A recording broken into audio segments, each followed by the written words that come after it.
ಸಂಪುಟ ಸಭೆಯಲ್ಲಿ ದಲಿತ ಒಳ ಮೀಸಲಾತಿಯ ಚರ್ಚೆ. ಒಳ ಮೀಸಲಾತಿಯ ಕುರಿತಂತೆ ಯಾವುದೇ ರೀತಿಯ ಕ್ಲಾರಿಟಿ ಇನ್ನೂ ಕೂಡ ಲಭ್ಯವಾಗಿಲ್ಲ. ಹಾಗಾಗಿ ಆ ನಿಟ್ಟಿನಲ್ಲಿ ನಡೆದಿರುವ ಚರ್ಚೆ ಇದು. ಸಚಿವ ಎಚ್ ಸಿ ಮಹದೇವಪ್ಪ ನಿವಾಸದಲ್ಲಿ ಸಭೆ. ಹೌದು, ದಲಿತ ಸಚಿವರ ನಡುವೆ ನಡೀತಾ ಇರುವಂಥ ಗಂಭೀರವಾದ ಮೀಟಿಂಗ್ ಇದು. R B Timmapur, K H Muniyappa ಭಾಗಿಯಾಗಿದ್ದಾರೆ. ಒಳ ಮೀಸಲಾತಿ ಕಲ್ಪಿಸುವಂತೆ ಎಡಗೈ ಒತ್ತಾಯ. ಸಚಿವರಾದ K H Muniyappa, R B Timmapur ಗಂಭೀರವಾಗಿ ಇದನ್ನು ಚರ್ಚೆ ಮಾಡಿ ಒತ್ತಾಯ ಕೂಡ ಮಾಡಿದ್ದಾರೆ.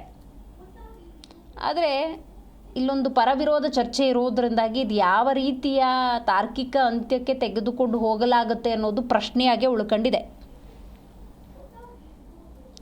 ಆದರೆ ಇದಕ್ಕೆ ವಿರುದ್ಧವಾಗಿದ್ದಾರೆ ಎಚ್ ಸಿ ಮಹದೇವಪ್ಪನವರು. ಅವರನ್ನು ಕನ್ವಿನ್ಸ್ ಮಾಡುವಂಥ ಎಲ್ಲ ಪ್ರಯತ್ನಗಳು ಆಗಿದೆ, ಆದರೆ ಫಲ ಕೊಟ್ಟಿಲ್ಲ. ದಲಿತ ಒಳ ಮೀಸಲಾತಿ ಬಗ್ಗೆ ಚರ್ಚೆಯ ಹಿನ್ನೆಲೆಯಲ್ಲಿ ಇವತ್ತಿನ ಕ್ಯಾಬಿನೆಟ್ ಸಭೆಯಲ್ಲೂ ಕೂಡ ಆಗಿರುವಂತಹ ಚರ್ಚೆ ಇದು. ದಲಿತ ಮುಖಂಡರ ಜೊತೆ ಮಹದೇವಪ್ಪ ಸಭೆಯನ್ನು ನಡೆಸಿದ್ದಾರೆ. ಸೊ ಹಾಗಾಗಿ ದಲಿತ ಮುಖಂಡರ ಜೊತೆ ಮಹದೇವಪ್ಪನವರು ನಡೆಸಿರುವಂತಹ ಈ ಸಭೆಯಲ್ಲಿ ಬಂದಿರುವಂಥ ಅಂಶಗಳನ್ನಿಟ್ಟುಕೊಂಡು 2 ಗಂಟೆಯ ಕ್ಯಾಬಿನೆಟ್ ಸಭೆಯಲ್ಲಿ ಪ್ರಮುಖವಾಗಿ ಮಗದೊಮ್ಮೆ ಅದೇ ಒಳ ಮೀಸಲಾತಿ ಕುರಿತಂತೆ ಚರ್ಚೆಯನ್ನು ನಡೆಸ್ತಾರೆ.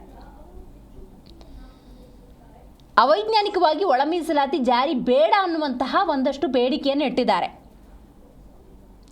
ಸೊ ಹಾಗಾಗಿ ಯಾರಿಗೂ ಅನ್ಯಾಯ ಆಗೋದು ಬೇಡ ಅನ್ನುವಂಥ ಮನವಿಯನ್ನು ಹಾಗಾದರೆ ಕ್ಯಾಬಿನೆಟ್ನಲ್ಲಿ ಯಾವ ರೀತಿ ಚರ್ಚೆ ಮಾಡ್ತಾರೆ ಅನ್ನೋದು ಸದ್ಯದ ಕುತೂಹಲ. ಎಚ್ ಸಿ ಮಹದೇವಪ್ಪನವರಿಗೆ ಈ ಥರ ದಲಿತ ಮುಖಂಡರು ಮನವಿಯನ್ನು ಮಾಡಿಕೊಂಡಿದ್ದಾರೆ. ಒಂದು ಕಡೆ 2 ಗಂಟೆಗೆ ಕ್ಯಾಬಿನೆಟ್ ಮೀಟಿಂಗ್, ಅದಕ್ಕೂ ಪೂರ್ವದಲ್ಲಿ ಎಚ್ ಸಿ ಮಹದೇವಪ್ಪನವರ ನಿವಾಸದಲ್ಲಿ ನಡೆದಿರುವಂಥ ಸಭೆಯಲ್ಲಿ ಎಲ್ಲ ಮುಖಂಡರು ಭಾಗಿಯಾಗಿದ್ದಾರೆ.